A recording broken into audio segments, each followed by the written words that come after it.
बिस्मिल्लाहिर्रहमानिर्रहीम। अस्सलाम वालेकुम माय यूट्यूब फैमिली। उम्मीद है आप सब ठीक ठाक होंगे और खैरियत से होंगे।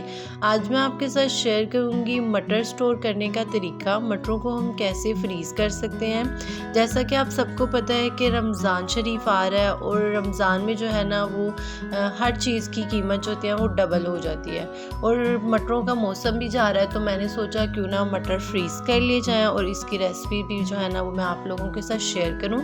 कैसे जो है ना हम लोग मटरों को 1 माह तक बिल्कुल फ्रेश मटर लगेंगे, 1 माह तक हम मटरों को कैसे फ्रीज़ कर सकते हैं। तो चलिए रेसिपी को करते हैं शुरू। इसके लिए जो है ना मैं ले आई थी मटर 2 किलो जो है मैं मार्केट से मटर ले आई थी।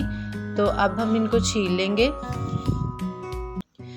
और जो इसमें ये देखें छोटे छोटे से है ना इसके जो मटर के दाने हैं वो निकाल देंगे और जो दूसरे मोटे मोटे से दाने हैं ना वो हम इसमें रख देंगे। छोटे छोटों को मैं एक अलग टोकरी में रख दूंगी।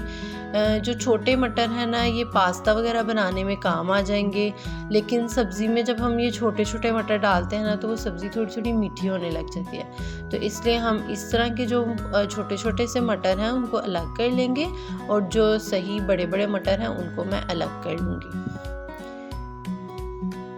मटरों का जो मौसम है वो जा रहा है, तो अब हम इनको जो है ना स्टोर कर लेंगे और इसका टेस्ट भी जो है ना बिल्कुल वैसे ही रहेगा जैसे हम लोग फ्रेश मटर लाते हैं, उसी तरह का इसका कलर और टेस्ट भी वैसे ही रहेगा। तो अब जो है मैं मटरों को निकाल लेती हूँ, फिर मैं आपको जो है ना दिखाती हूँ कि नेक्स्ट हम लोग क्या स्टेप करेंगे।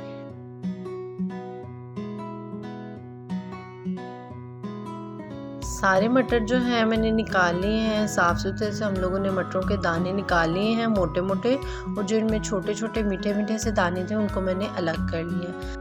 एक बर्तन में हम लोग ले लेंगे पानी और इसमें मैं ऐड करूँगी नमक। 1/2 टीस्पून हम इसमें नमक ऐड करेंगे और 1/2 टीस्पून ही मैं इसमें चीनी ऐड कर दूँगी। अच्छा, कुछ लोगों के ज़हन में आ रहा होगा तो कि इसमें चीनी क्यों ऐड की है। तो चीनी ऐड करने से जो मटरों का कलर है वो बिल्कुल फ्रेश रहता है। जैसे फर्स्ट डे हम लोग मटर लाते हैं ना, अगर आप 2 हफ्ते बाद भी उनको पकाएंगे तो उनका कलर वैसे ही रहेगा। इसके साथ तकरीबन 2 टेबलस्पून हमने इसमें जो है ना वो सिरका ऐड कर देंगे और इसको बॉयल दे देंगे। जब पानी में बॉयल आएगा तो मैं इसमें मटर ऐड कर दूंगी। मटर ऐड करने के फ़ौरन बाद हम लोग फ्लेम बंद कर देंगे और इसको जो है ना मैं हल्का सा हिला लूँगी। याद है फ्लेम जो है वो मैंने बंद कर दिया है। ये गर्म पानी में जस्ट 30 सेकंड्स के लिए रहेंगे और जैसे ही मटर जो है वो ऊपर आने लग जाएंगे तो हम इनको निकाल लेंगे। तो इनको थोड़ी देर के लिए आप पानी में रहने दीजिएगा। जैसे ही मटर ऊपर आएंगे मैं आपको दिखाती हूँ। तो देखिए मटर जो है ना वो ऊपर आ गए हैं, तो अब ये निकालने के लिए बिल्कुल रेडी हो गए हैं। तो अब हम इनको अच्छी तरह से पानी से रिमूव करके पानी छान के इनको निकाल लेंगे।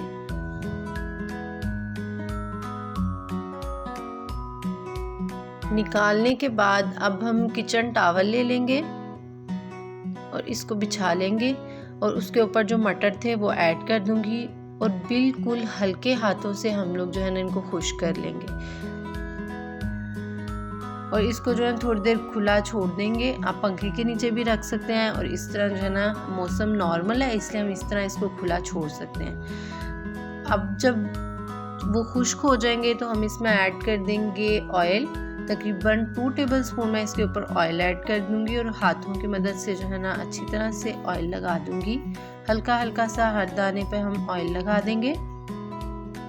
हल्का हल्का सा रब करना है, ज़्यादा ज़ोर से रब नहीं करना। तो मटर जो हैं वो फ्रीज़ होने के लिए बिल्कुल तैयार हो गए हैं। अब जो है आप इसको किसी भी पॉलीथीन बैग में एयर टाइट बैग में जो है ना डालकर जिस हिसाब से आपकी फैमिली को ज़रूरत हो उतने उसके जो है ना सेक्शन कर लीजिएगा और वो डाल लीजिएगा। मैं 2 किलो मटर के 3 सेक्शन करूँगी। 3 सेक्शन में इनको डिवाइड करके, तो शॉपर मेरे पास इधर अवेलेबल है तो मैं उनमें ही डाल के जो है ना इनको फ्रीज़ कर लूँगी। इन मटरों को आप पूरा साल भी जो है वो स्टोर करके रख लेंगे ना, तो गारंटी है मेरी कि इनका ना तो कलर चेंज होगा और ना ही टेस्ट। आप ये आजमा लीजिएगा और मुझे कमेंट बॉक्स में बताइएगा आपको ये रेसिपी कैसी लगी। तो इधर मैंने मटरों के 3 सेक्शन कर लिए अपनी फैमिली के हिसाब से, और अब मैं इनको फ्रीज़ कर दूंगी और स्टोर कर लूँगी। जैसे ही जब मुझे इसकी ज़रूरत पड़ती रहेगी तो मैं इन्हें यूज़ करूँगी। तो अगर आप लोगों को ये मेरी वीडियो पसंद आए तो इसको लाइक कर दीजिएगा, मेरे चैनल को सब्सक्राइब करना ना भूलिएगा, बेल आइकन के बटन को भी दबाइएगा ताकि आपको मेरी नई आने वाली वीडियो के नोटिफिकेशन मिलते रहें। ये बिल्कुल फ्री है। मुझे दुआओं में याद रखिएगा। तब तक के लिए अल्लाह हाफिज़।